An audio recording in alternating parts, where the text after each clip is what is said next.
मांगलिक होना अभिशाप है या वरदान? मांगलिक दोष सिर्फ मंगल से ही क्यों होता है, किसी अन्य ग्रह से क्यों नहीं? मांगलिक का मांगलिक से विवाह क्यों होता है? लगभग 60 से 70% कुंडलियों में मांगलिक दोष होता है। तो ये सभी लोग मांगलिक होते हैं क्या? मांगलिक दोष नष्ट कैसे होगा? मांगलिक दोष के उपाय क्या हैं? पेड़ से विवाह करना और उसे काटना कितना उचित है?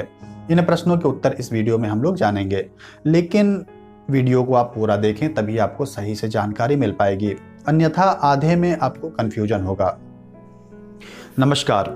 किसी भी पुरुष या महिला का जब विवाह निश्चित किया जाता है, उसके पहले दोनों की कुंडली मिलान की जाती है, जिसमें ग्रह मैत्री, गण, नाड़ी, भकूट, गुण आदि देखा जाता है।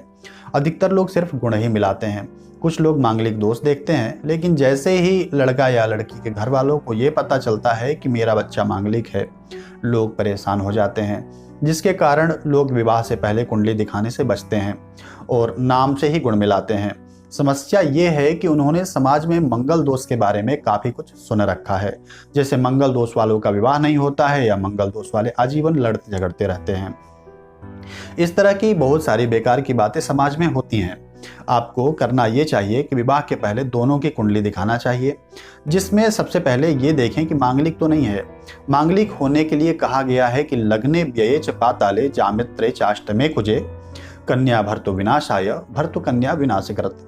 लग्न 12वां भाव, चतुर्थ भाव, सप्तम भाव और अष्टम भाव, इनमें यदि मंगल बैठा हो तो कन्या या वर जिसकी भी कुंडली में यह योग है वह मांगलिक है, और ऐसा जातक दूसरे का विनाश करने वाला होता है। जैसे मांगलिक यदि पति है तो पत्नी का विनाश होगा, यदि पत्नी मांगलिक है तो पति का विनाश होगा। ऐसे में कहा जाता है कि मांगलिक दोष वाले व्यक्ति की मांगलिक से ही विवाह हो। ऐसा इसलिए किया जाता है क्योंकि मंगल है ऊर्जा, जिसे ज्योतिष में सेनापति का स्थान प्राप्त है। जो व्यक्ति मांगलिक है वह क्रोधी, सामने वाले पर पूर्ण अधिकार रखने वाला और उससे बहुत ज्यादा प्रेम करने वाला भी होता है। ऐसे व्यक्ति के पास मंगल की ऊर्जा होती है। अब ऐसी ऊर्जा को सहन करने वाला भी ऐसे ही ऊर्जा वाला व्यक्ति होना चाहिए।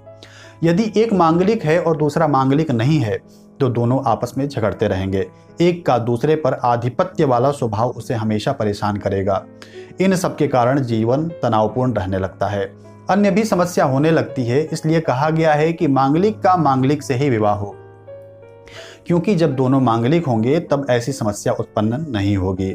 अब अगला प्रश्न है कि 60 से 70% कुंडलियों में मांगलिक दोष होता है, तो क्या सबके साथ ऐसी घटना हो सकती है? नहीं, सबके साथ ऐसा नहीं होगा, क्योंकि अधिकतर कुंडलियों में मंगल दोष किसी न किसी कारण से समाप्त हो जाता है। जैसे एक श्लोक है, न मंगली चंद्र विभु द्वितीये, न मंगली पश्यति यस्य जीवः, न मंगली केंद्र गते च राहु, न मंगली मंगल राहु योगे। जिसका अर्थ है कि यदि केंद्र में राहु हो तो मंगल दोष समाप्त हो जाता है। यदि मंगल पर बृहस्पति की दृष्टि हो तो भी मंगल दोष नष्ट हो जाता है। यदि चंद्रमा और शुक्र दूसरे घर में हो तो भी मंगल दोष नष्ट हो जाता है। यदि राहु मंगल एक साथ हो तो भी मंगल दोष नष्ट हो जाता है। और भी कुछ योग हैं, जैसे यदि मंगल नीच का हो, अस्त हो, यानी सूर्य से 10 अंश के अंदर हो, तो भी मंगल दोष समाप्त हो जाता है। एक की जन्म कुंडली में जहां पर मंगल है, वहीं दूसरे की कुंडली में राहु या शनि हो तो भी मंगल दोष नहीं लगता है। मंगल दोष समाप्त होने के बहुत से ऐसे योग शास्त्रों में दिए गए हैं। सिर्फ मंगल दोष को देखकर घबराना नहीं चाहिए, इसके लिए किसी योग्य ज्योतिषी से विश्लेषण करवाना चाहिए। अब अगला प्रश्न है कि क्या मंगलवार को जन्म लेने से मांगलिक दोष लगता है? नहीं, ऐसा नहीं है। मांगलिक दोष जन्मांक चक्र में होता है और यह किसी भी दिन जन्म लेने वाले की कुंडली में हो सकता है। मंगलवार और मांगलिक दोष का आपस में कोई संबंध नहीं है। एक प्रश्न है कि क्या 28 साल के हो जाने पर मांगलिक दोष समाप्त हो जाता है? नहीं, मांगलिक दोष आपकी जन्म कुंडली में होता है, जिसका प्रभाव आजीवन होता है। कोई भी योग या दोष जो आपके जन्म कुंडली में है, उसका प्रभाव आजीवन रहता है, जब तक उसकी शांति ना हो जाए। क्या पेड़ से विवाह करने और उसको काट देने से मंगल दोष समाप्त हो जाता है? सबसे पहले आपको यह जानना होगा कि किसी भी ग्रंथ में पेड़ से विवाह के बारे में नहीं लिखा है।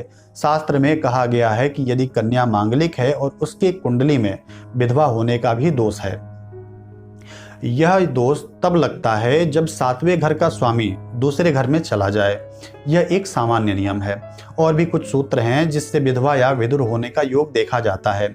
ऐसे में कहा गया है कि भगवान विष्णु से विवाह करने के बाद किसी व्यक्ति से विवाह किया जा सकता है। ऐसा इसलिए होता है कि भगवान विष्णु सभी दोषों को हरण करने वाले हैं और वे जगतपति हैं। इस विवाह का नियम है कि शुभ मुहूर्त में पीपल के पेड़ के नीचे वैदिक विधि से घड़ा स्थापित किया जाए, उसके ऊपर भगवान शालिग्राम को स्थापित किया जाए, फिर वैदिक विधि से विवाह हो, तब यह दोष समाप्त हो जाता है। लेकिन ऐसा करने के बाद भी गुण अवश्य मिलाना चाहिए।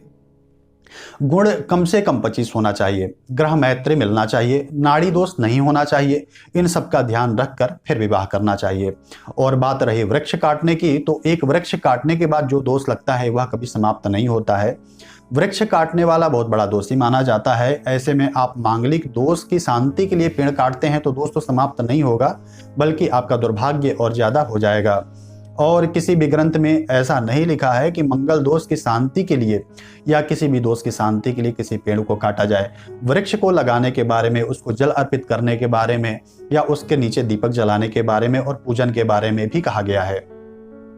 यदि आपको मांगलिक दोष से परेशानी हो रही हो तो नियमित हनुमान जी की आराधना करें, हनुमान चालीसा का 7 पाठ प्रतिदिन करें, मंगलवार का व्रत रखें, हनुमान जी के मंदिर में दिया जलाएं और हनुमान चालीसा का पाठ करें, भगवान कार्तिकेय की पूजा करें, महामृत्युंजय मंत्र का जप करें।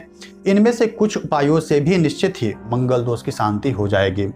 ये जानकारी थी मांगलिक दोष के बारे में। आपके पास भी कोई प्रश्न हो तो अवश्य पूछें और इस जानकारी को अवश्य सबको बताने का प्रयास करें, जिससे कोई पेड़ कटने से बच जाए या मांगलिक होने के कारण जिसका विवाह नहीं हो रहा है उसको लाभ मिले। आप इस चैनल पर नए हैं और ऐसी जानकारी चाहते हैं तो इसे सब्सक्राइब करें, जिससे आगे आने वाले वीडियो आपको तुरंत मिल जाया करें।